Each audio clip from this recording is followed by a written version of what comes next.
Assalamualaikum warahmatullahi wabarakatuh. Halo, perkenalkan kami dari kelompok 5 yang akan membahas materi mengenai yurisdiksi pemajakan. Kelompok kami terdiri dari Mila Nikmatulaili, Kania Pratnya Paramita, Yulia Rahmadewi, Akbar Dwi Kurnia, dan Nanang Khairul Anam.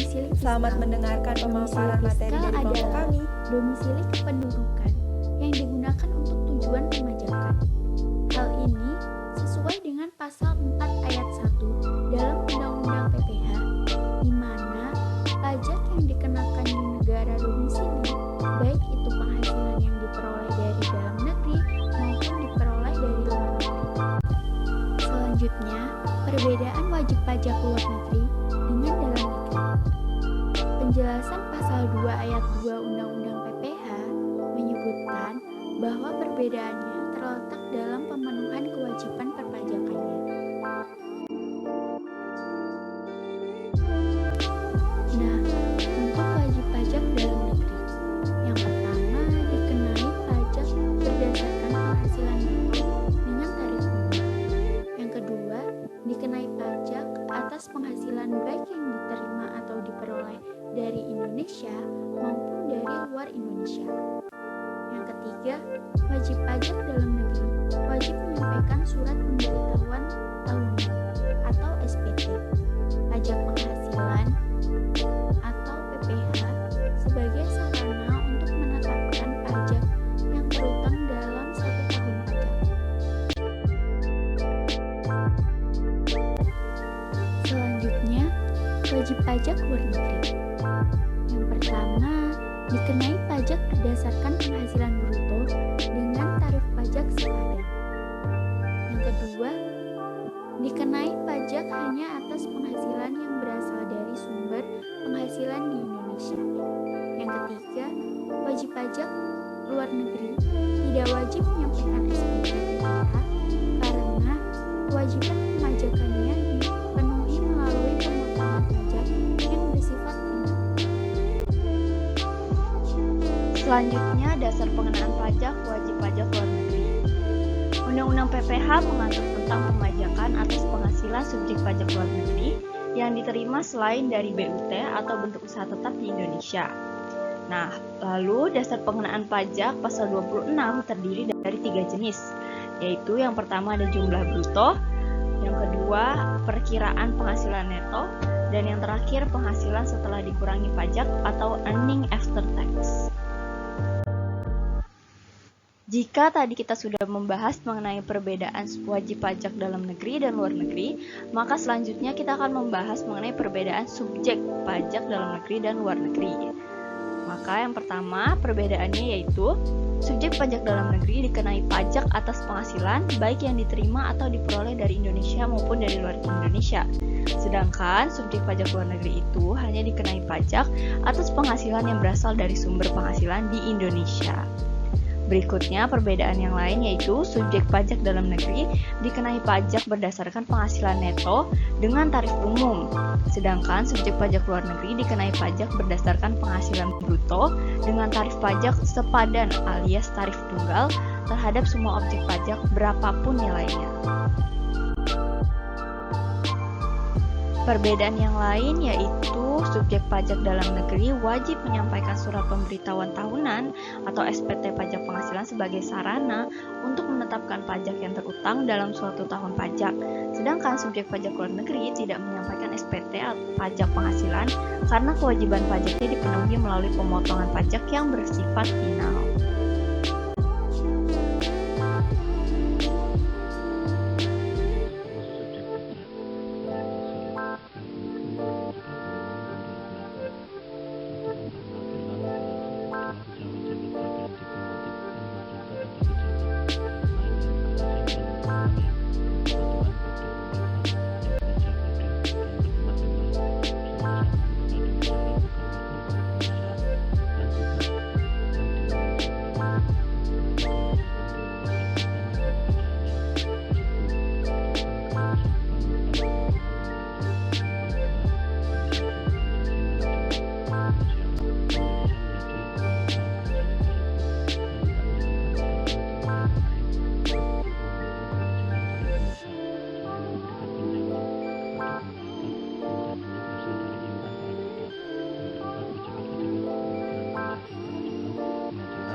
negara yang akan kami bahas pertama adalah Kanada. Dianggap sebagai penduduk untuk tujuan pemajakan jika terdapat ketentuan-ketentuan sebagai berikut. Yang pertama, tinggal di Kanada selama 183 hari atau lebih dalam tahun pajak. Yang kedua, memiliki tempat tinggal di Kanada. Yang ketiga, tidak dianggap sebagai penduduk negara lain di bawah ketentuan sebuah perjanjian pajak atau tax treaty. Negara selanjutnya adalah Arab Saudi. Dianggap sebagai penduduk untuk tujuan pemajakan jika terdapat ketentuan-ketentuan sebagai berikut. Yang pertama, memiliki tempat tinggal tetap di Arab Saudi dan menetap atau berada tinggal di Arab Saudi untuk jumlah waktu tidak kurang dari 30 hari dalam tahun pajak. Yang kedua, tinggal di Arab Saudi untuk masa waktu yang tidak kurang dari 183 hari dalam tahun pajak. Kemudian, negara yang ketiga adalah Jerman. Dianggap sebagai penduduk untuk tujuan pemajakan jika terdapat ketentuan-ketentuan sebagai berikut. Yang pertama, bertempat tinggal di Jerman. Yang kedua, berada di Jerman paling singkat 6 bulan dalam jangka waktu 2 tahun pajak.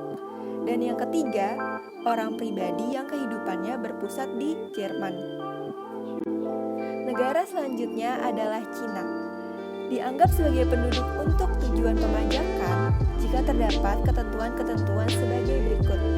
Yang pertama, bertempat tinggal di Cina. Yang kedua, telah tinggal di Cina selama 1 tahun atau lebih, meskipun tanpa tempat tinggal tetap. Baik, selanjutnya mengenai surat keterangan domisili atau SKD. Nah, SKD ini merupakan surat pernyataan dari pejabat yang berwenang sebagai bukti bahwa pendatang telah melapor dan memiliki tempat tinggal yang tetap. Nah, adapun fungsi dan manfaatnya ada 3. Yang pertama, untuk mengurus beasiswa, mengurus NPWP, pendaftaran sekolah, melamar kerja, dan yang lainnya. Dan untuk yang kedua, yaitu bagi pemerintah. SKD ini berguna untuk pendukung upaya pemetaan di area mana saja para pendatang terkonsentrasi. Dan untuk manfaat dan fungsi yang ketiga ialah zonasi untuk perusahaan-perusahaan baru yang berdiri. Jika ingin membuat surat keterangan domisili ini harus memenuhi beberapa syarat sebagai berikut. Yang pertama yaitu surat permohonan dokumen dan data di atas materai seharga 6.000. Yang kedua, harus melampirkan KTP dan kartu keluarga. Untuk syarat yang ketiga yaitu surat pengantar dari RT dan RW setempat. Dan untuk yang keempat yaitu surat kuasa jika pengurusan diwakilkan dengan materai seharga Rp6.000. Dan yang syarat yang terakhir yaitu pas foto 3x4 sebanyak 1 lembar.